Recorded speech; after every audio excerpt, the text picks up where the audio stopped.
It's Chris with Implied Music, jingling all the way. It's December. And for me, December has a lot of associations. I grew up in central Maine in the 70s, and Christmas was a huge thing. And now where I live, it's a much more diverse community with a variety of sort of religious and cultural backgrounds.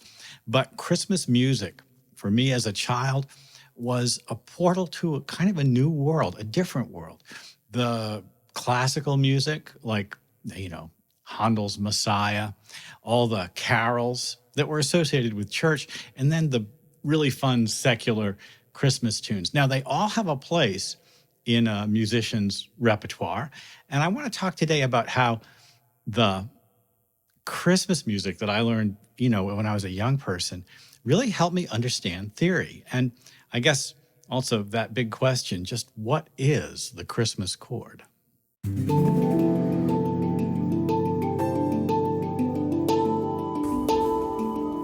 Well, I'm not going to keep you in suspense. If I was in the key of C, the Christmas chord would be the 4 minor 6 chord. I'm going to resolve to C. Here we go.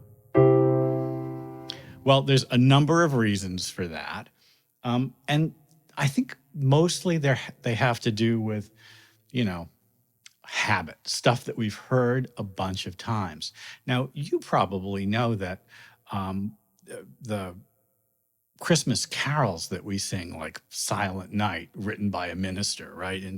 And those kinds of things, they are all in direct relationship to essentially Christian hymns, Christian hymnals.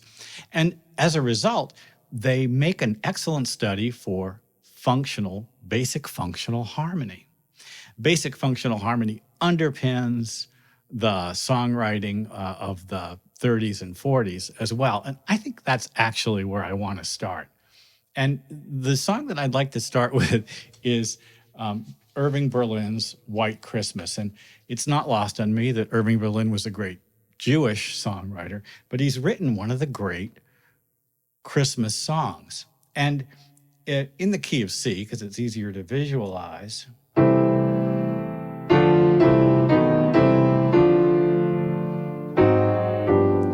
really just going between the 1 chord C and the 5 chord G7.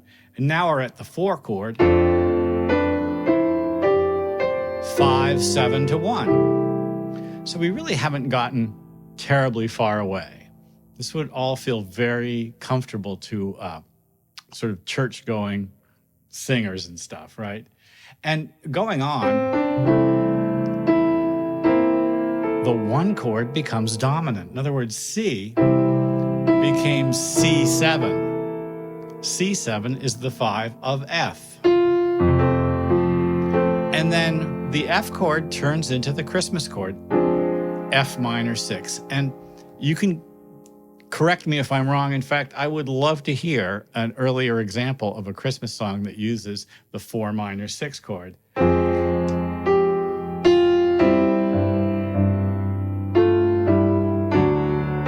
This D7 is a secondary dominant. It's the 5 of G7. And of course, the 5 of G7 leads us to G7, and G7 is the 5 of C, and we're back again to the beginning. Neighbor chord, B up to C. I love that moment. And then another neighbor chord, A flat 7 up to G. Now, this may be my own arrangement. I'm not exactly sure if that's the way it is in Mr. Berlin's original music. Back to the 4 chord.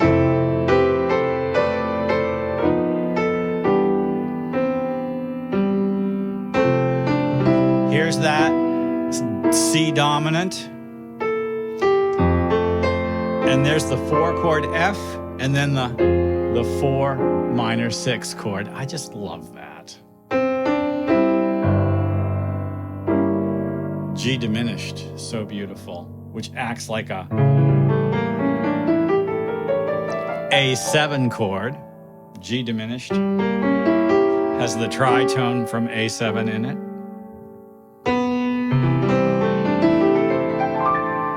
Well, that 4 minor 6 chord is a crucial chord in a lot of contemporary songwriting too, isn't it? Like, you can't play Creep without using it.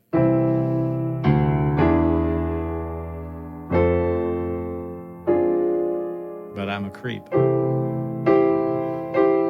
I'm a loser.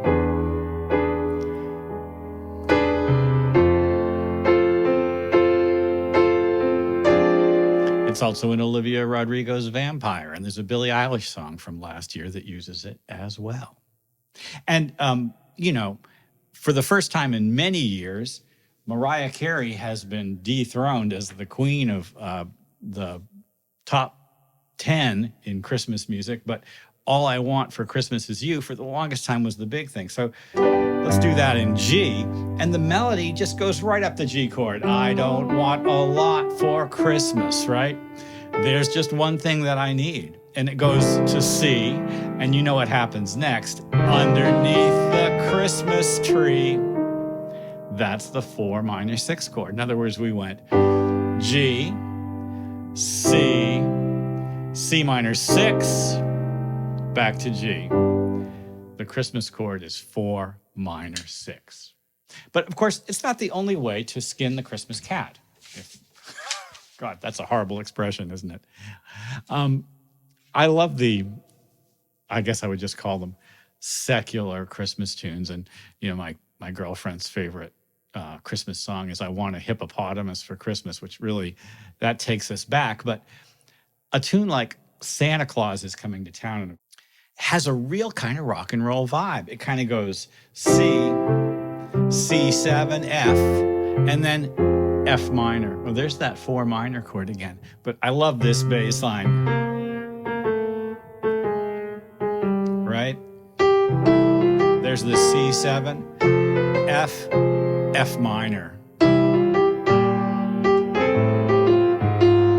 And then just like a good jazz tune from the 30s, which is basically what this is, 1, 6, 2, 5, 1. So much fun, right?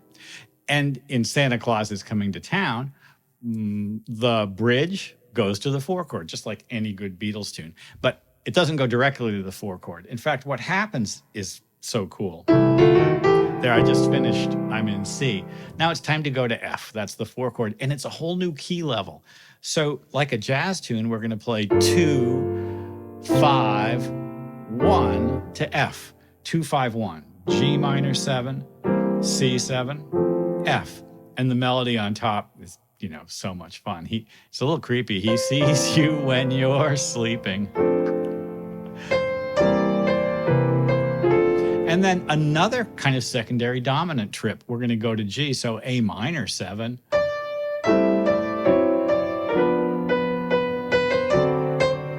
That's a D7, a secondary dominant to G. And we're back to C. C7, F, F minor. I love that F minor.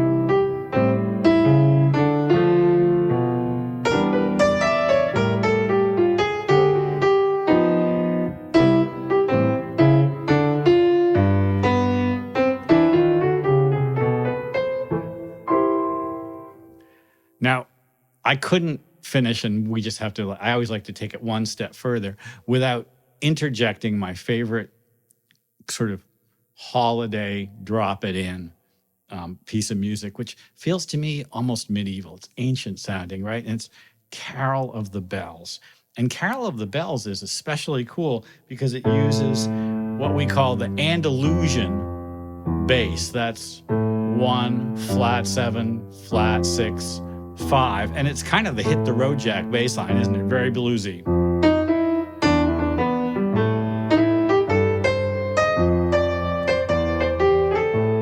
But it uses this beautiful melody on top, kind of chimey.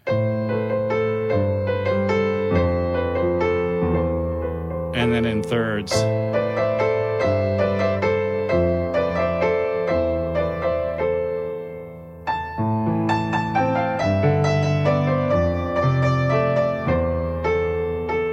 And then I love this 5 chord.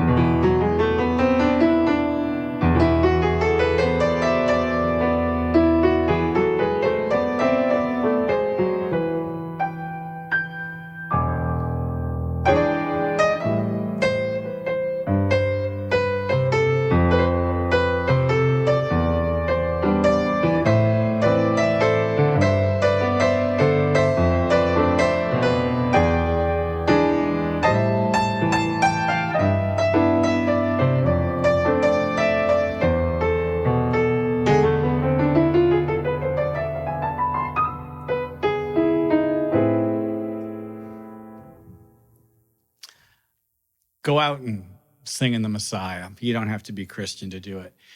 Christmas music is part of the culture that I grew up in. And so it's part of my musical education. And I love to just kind of talk about it. It's by no means the be all and end all of things. And yet, baked into that, like, really kind of like phenomenon is so much music theory, right? And especially with the young people, the songs that you hear when you're really young, they tend to kind of go down deep and they stay there, don't they? So I think that's what's going on with me. And it's a powerful place for me. Well, I hope this has been useful. Like and subscribe and ding the bell. You'll be notified when I do my videos. And I'll see you next time.